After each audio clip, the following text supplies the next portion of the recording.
A chemical fire turns day into night and sends a community searching for cover. Quite frankly, it looked like we had hell on earth down there. October 4th, 2011. A fire breaks out 30 miles south of Dallas at the Magnablend chemical plant in Waxahachie, Texas.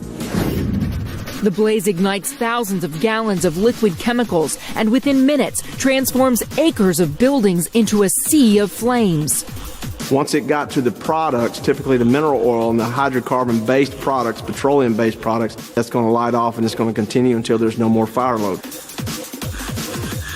Fireballs explode while a thick black blanket of smoke spews hundreds of feet in the air. The morning sky grows so dark, local resident Chris Dillinger believes a storm is brewing on the horizon. At first I thought, man, is that a rain cloud? I thought the skies were clear. And I take a second look and I realize, no, it's not a rain cloud at all. It's absolutely huge. It's crazy. This is insane. Absolutely enormous clouds. And the first thing that pops in your mind is, somebody's house is on fire. And then you realize, oh, that's not a house. That's something a lot bigger. Whoa! Whoa! Look at that, dude! It don't even look real, man. No, it don't look real. It's like we're sitting here looking at some crazy shit. Local firefighters attempt to get the blaze under control, but their numbers are no match for an inferno of this magnitude. They do not have a full-time hazmat team like we have here in Dallas.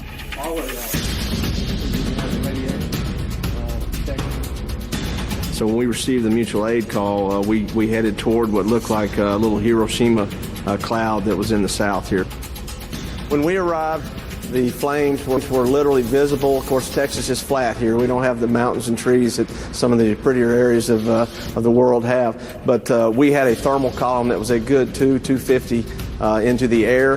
The smoke was a jet black, sometimes gray, which indicates some type of hydrocarbon or petroleum products. The danger grows exponentially as the fire spreads outside the main compound. Rivers of burning liquid chemicals consume everything in their paths. The flames come within feet of railroad cars filled with explosive fuel and more chemicals. If they explode, the dire situation could get even worse. But the flames aren't the only thing the firefighters are worried about. No one knows if the massive plumes of smoke are releasing deadly toxins into the community. And it's the job of Ted Padgett and the Dallas Hazardous Materials team to determine the threat. Our first interest when we arrived was to determine what we could based on the ground level runoff and even the airborne particulates. We had 3 or 4 tests that we did initially. We checked the smoke. Our testing on site indicated we had ammonium products, we had ketones, aldehydes, what you would typically see in any large industrial batching plant. While Padgett's team checks for toxins, local officials decide they can't afford to take any chances. Hundreds of students from a school only a quarter of a mile away are taken by bus to safe locations.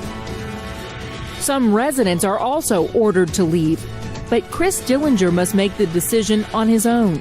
So I didn't think about, poisonous gases or anything until we came back and then turned on the TV because, we didn't know it was an industrial fire. And once we knew what it was, we were starting thinking of maybe we should leave. Eventually we didn't leave because we knew the smoke was blowing away from us. It did make me a little bit nervous. After enduring 6 hours of punishing heat and flames, firefighters almost completely contain the blaze. And the Hazmat team releases its results. The air quality is not a threat to the community. Our personnel were there for approximately 5, almost 6 hours before we cleared.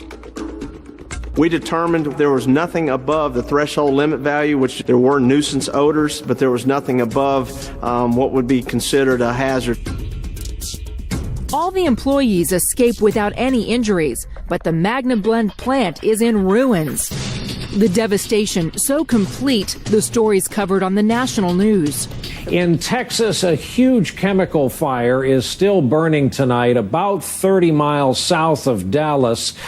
A massive ground cleanup begins immediately after the accident. Workers rush to contain contaminated water and other chemicals to prevent them from running off into sewers. So we turned it over to the private entities that brought out their vac trucks, brought out their soil remediation equipment. They actually will be there for a good while trying to make this back to an inert, safe area, and once again to conduct operations. Weeks after the fire, the town returns to its daily routine. But this horrific industrial accident won't be easily forgotten. Now it's just a bunch of charred remains, and it smells quite bad. I think it's going to take quite a while for them to clean this up, and it's just an absolute disaster there. I feel a bit bad for the people that live closer than we do, because it reeks.